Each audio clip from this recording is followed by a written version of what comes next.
This week on TGC News, a new carry offering from STI, saving lives, and the state of the TGC Union. Have you ever tried to put a gun together with this or this? Or even this? Then you may want to consider some schooling from Sonoran Desert Institute. STI offers courses from some of the best and brightest the gun industry has to offer, from gunsmithing to reloading to a full-on associate's degree in firearms technology. You can learn all of that from the comfort of your own home. To learn more, check out sti.edu. Welcome back. My name is John Patton, and let me start this week off by bringing you guys up to speed on the status of TGC, and I don't mean the new t-shirts from Patriot Patch Company.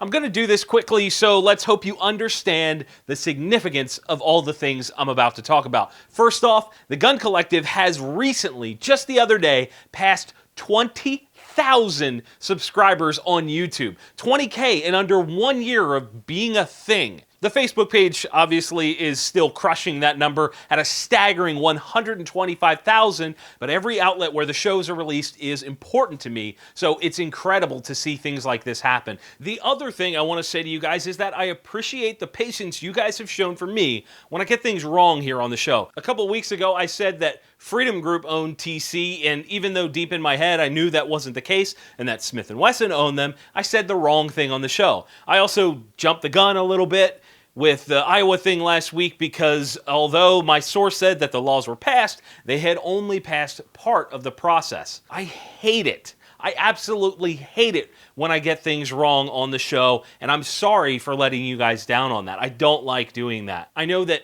many of you trust me as a source of news for you guys every week, and I know the normal news lies all the time and get things wrong all the time. So it pisses me off when I get something wrong for you guys. To give you guys some context on how this show comes together every week, right now, TGC is a one-man team. Often I see comments like, you guys should talk about X, Y, Z, whatever it is, and I giggle because it's just me. I literally handle everything. Facebook, YouTube, Full30, Instagram, Snapchat, writing TGC News, filming it, being a host, editing it, releasing, phone calls, emails, texts about the show, consulting work, which takes up a ton of time, but is very important to my business, supporting other YouTuber productions, etc., etc., etc. So why should you care about that? Well, I want you guys to fully understand what goes on behind the scenes because I think it will help you appreciate the final product more. I write the news on Sundays. I spend a few hours digging around for stories that are relevant and worth talking about, which can be kind of time-consuming if there's nothing going on in the gun world. After that, I go ahead and write the show. You know, I literally sit there and write a script. I know a lot of you guys think that I do this off the cuff, but no, that is not the case. And then I film it. That takes up a little bit of time as well. And then the next day, on Mondays, I go ahead and edit the show and make sure that it gets out at some kind of reasonable time. And unfortunately, I can't be perfect every week, although I wish that was the case. Sometimes I misspeak, and sometimes I'm just flat out wrong, but it's important for me to tell you guys when I am so that we're all on the same page. So thank you again for being patient with me when I screw up. And thank you for following and watching every week, and thank you for supporting the Gun Collective. TGC will keep growing and evolving as time goes on, but in order for that to happen, I need you guys to keep liking the show, keep sharing it with your friends, and keep commenting on the videos every single week so that we can keep this freight train rolling. So leave me a comment below on some random thing that you may have learned or saw on TGC News that made an impact on you in some way. And in I was on board until I saw the price news, STI has announced their new Guardian 2011. STI is most known for making high-quality race guns in 1911 and 2011 format, and for those that are unaware, a 2011 is essentially a double-stack 1911. The thing that makes 1911s kind of weak for concealed carry choices is that they're usually very limited on capacity with their single-stack magazines, and of course, they are heavy. No one likes carrying a heavy gun with limited ammo. It just doesn't make a lot of sense. So why does this gun matter? You know, why would I talk about a heavy carry gun? Well, I think seeing a company that makes race guns on a regular basis release something for concealed carry, that says to me that the market for concealed carry weapons is still growing. Still, after the years of growth that we've seen, it's still growing. In the past month, I've had conversations with a few different gun counter clerks from all over the country, and they have said that all of their top-selling guns are bought with self-defense in mind. That's impressive and intriguing all at the same time. That being said, of course STI would try to get a piece of that pie. The unfortunate thing is that while 9mm 1911s and 2011s shoot like freaking laser guns, they tend to, like me, be a little bit overweight. I was really hoping that STI would have used like a polymer frame on this gun because they have them, but nope, it's aluminum. It does, however, come with a 15-round magazine, but you only get one. I was really hoping that they were going to hit a home run with this thing, but it's just another ground rule double, and the MSRP that caps it all off, $18.99. Yeah, almost $2,000. All of the concepts for a great single-action carry gun are there, but they just missed the mark. Perhaps, though, the target market for this thing is guys that already run STIs for competition and want that same comfortable feeling when carrying. I don't know. What do you guys think? Would you spend nearly $2,000 on a heavy carry gun? Let me know down in the comments.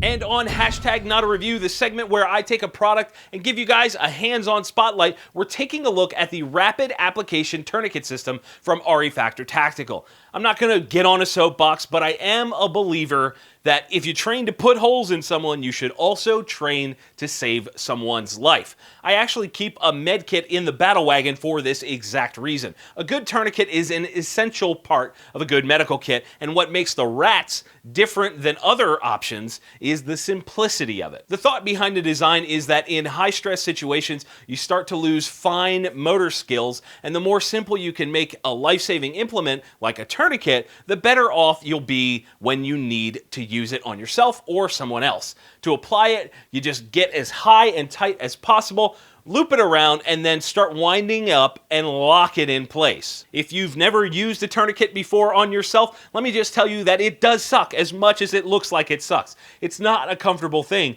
but a little bit of pain is better than dying. Seriously, you'll be okay, I promise. The other thing that makes the rats pretty cool is the flat bungee cord can be wrapped around through your belt loops or stowed in something like the REFT carrier that they make and be carried in the pocket or on Velcro. I mean, there's a ton of different options here, whereas with other carriers, you kind of need something that's dedicated for a tourniquet, in my opinion. The long and short of this is that it's good to have multiple options for saving lives, just like it is for defending one, and the rats is just that, a good option for saving a life. If you guys want to learn more, you can click on the link in the description to head over to refactortactical.com. And don't forget, because they've been a supporter of the show since the beginning, you can still use that code TGC10 to get a 10% discount off your entire order at refactortactical.com.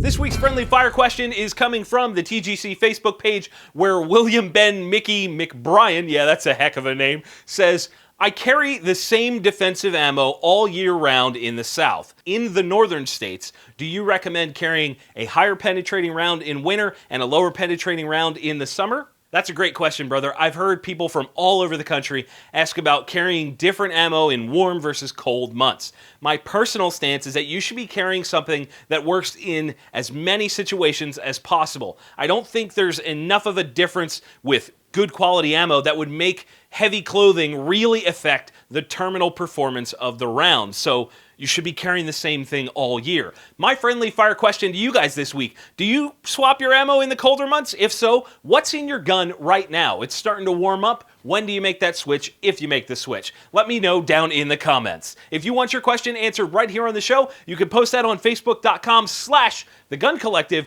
or send it to me on Snapchat or Instagram and tag The Gun Collective. Bring your EDC game to a new level with Keybar, offered in tons of different finishes, from aluminum to titanium to carbon fiber and tons of other fancy options. You can stack these with things like a titanium comb or a USB flash drive.